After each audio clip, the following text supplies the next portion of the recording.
My question is to the Honourable Tara Moriarty, the Minister for Agriculture. Minister, both the recent inquiry into the Conservation Hunting Bill and the budget estimates hearings have highlighted the dearth of verifiable data on aerial shooting operations, particularly the number of animals shot, their location and the number of shots required per animal. Without this transparency, the public has no way of knowing whether these taxpayer-funded programs are humane or effective. Minister, what is the current impediment to fitting helicopters and firearms used in aerial shooting operations with GPS-verified video cameras with the footage then independently scrutinised?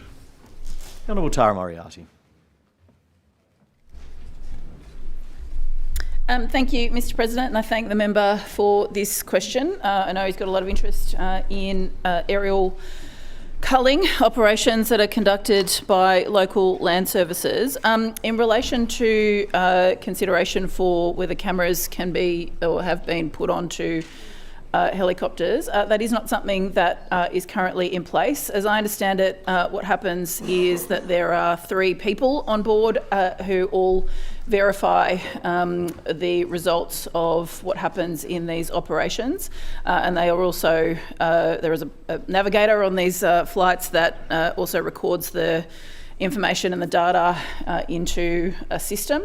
I'm confident that what people are recording with those 3 people on these helicopters is as accurate as it can be, but that doesn't mean that we wouldn't be open to new suggestions and new ideas. I'm happy to talk to the department about the feasibility of putting cameras on or other ways of collecting evidence of the operations that they are conducting.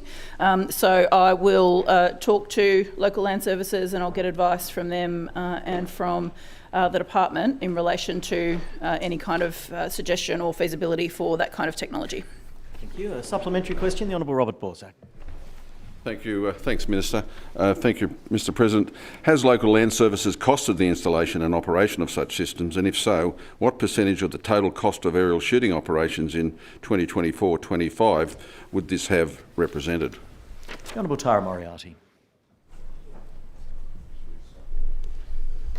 Thank you, Mr President, and I thank the member for this supplementary question. As I said in my previous answer, this technology is currently not used by local land services on helicopters who are doing these aerial culling operations. I'm not sure if they have ever given consideration to it or costed it. I'm not aware that consideration or costing has ever been done by them in relation to this kind of technology, but I'm happy, as I've said in the previous answer, all new ideas are welcome, happy to investigate whether this is something that is feasible, whether this is something that has been looked at before.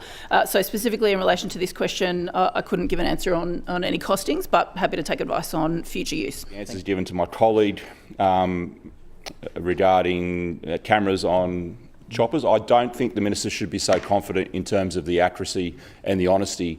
I would ask her to go back to the video evidence that exists from budget estimates, because unlike the helicopters, there is video evidence of what happens in estimates.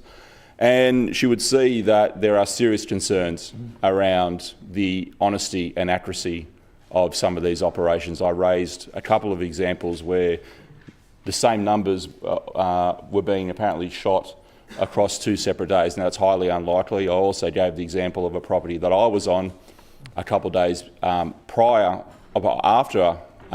huge numbers of shots were allegedly put into empty gullies. Now, if you've put 400 shots in an empty gully, or you put 400 shots in a gully, you would expect the smell, the presence of animals to be quite high. There was no dead animals in those gullies. So there's clearly some examples of state-sponsored fraud going on with our aerial culling program at the moment, which is a shame because that actually means that the people that need the help to deal with these pest problems aren't getting it because it's being essentially thrown away on what is essentially state-sponsored joy flights and fraud.